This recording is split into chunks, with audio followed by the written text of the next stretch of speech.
Bagi pecinta musik religi, grup vokal Adam tentu tidak asing di telinga. Grup vokal yang beranggotakan Anandita Dwis, Nata Reza, Dodi Hidayatullah, dan Rembayang ini merupakan salah satu grup musik religi yang cukup populer.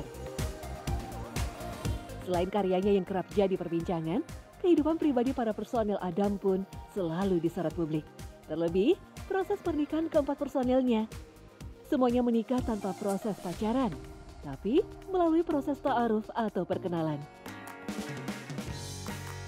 Seperti misalnya, Anandita Dwis yang menikahi mantan anggota Cherry Bell, Anissa Rahma, dan Rembayang yang menikahi Dinda Hau.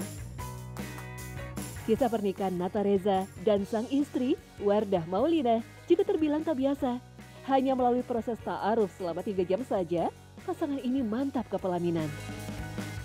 Aku bilang, Uhti, aku nggak ada niat jahat. Aku cuma pengen menyikapi apa yang kamu tulis di bio Instagram. Kalau boleh aku tahu, aku boleh nggak minta CV? Aku langsung minta biodatanya istri pada waktu itu. Proses selama 3 jam, akhirnya aku langsung lamar. Proses ta'aruf dinilai lebih terjaga dari fitnah dan potensi zina. Karena pada saat pertemuan, ada pihak keluarga atau orang terpercaya yang mendampingi. Pernikahan anggota tertua Adam, Dodi Hidayatullah, selain juga melalui proses ta'aruf, maharnya berupa lantunan surah Ar-Rahman.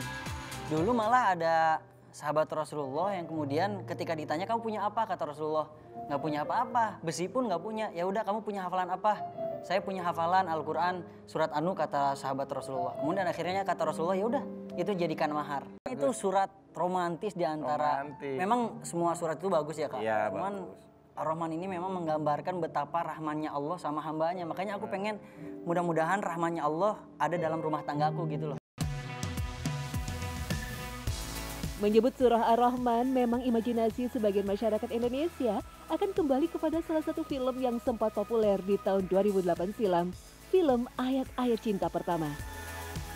Di film ini diceritakan sosok Fahri yang di sebuah mihrab membaca surah Ar-Rahman dengan suara merdu.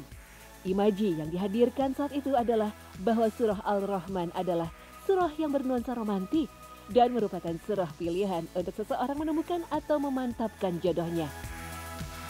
Saking berkesannya, beberapa tahun belakangan banyak prosesi pernikahan khususnya di Indonesia yang menampilkan mempelai pria membacakan surah Ar-Rahman sebagai mahar bagi istrinya. Lalu, apakah memang surah Ar-Rahman itu seromantis seperti yang terkesan selama ini sehingga banyak pria yang menjadikannya sebagai mahar pernikahan? Pada dasarnya, belum ditemukan secara eksplisit bahwa pada zaman Nabi terdapat mahar berupa surah Ar-Rahman. Dalil tentang mahar berupa bacaan Al-Quran disebutkan secara umum dan tidak spesifik menyebut surah tersebut. Artinya dengan surah Ar-Rahman pun juga tidak mengapa. Kesan romantik memang terbesit dalam surah Ar-Rahman. Pertama, surah Ar-Rahman disebut-sebut sebagai pengantin Al-Quran.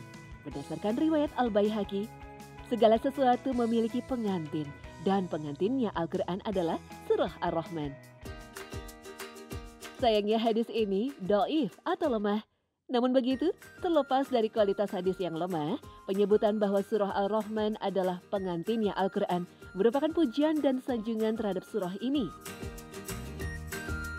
Menariknya, surah Ar-Rahman ini kelak bisa menjadi syafaat bagi orang yang kita cintai dan sayangi. Ada sebuah hadis mauquf yang bersumber dari Abu Abdillah bin Salam yang mengatakan, "Janganlah kalian meninggalkan membaca surah Ar-Rahman, sebab surah ini tidak akan menetap dalam hati orang-orang munafik. Pada hari kiamat nanti, ia akan menjelma menjadi manusia yang sangat mengagumkan, wangi, dan enak dipandang." Sampai suatu saat dia berdiri di hadapan Tuhan dan Tuhan bertanya kepadanya, "Siapakah yang bersamamu sewaktu di dunia yang tidak pernah luput untuk membacamu?" Lalu surah Al-Rahman menjawab, "Tuhanku, Fulan dan Fulan yang gemar membacaku." Seketika wajah orang-orang yang ditunjuk tersebut berseri-seri dan Tuhan pun berkata, "Silahkan kalian berilah syafaat orang-orang yang kalian cintai." Dan terakhir Tuhan mengatakan, "Masuklah kalian ke dalam surga dan tinggallah di sana sekehendak kalian."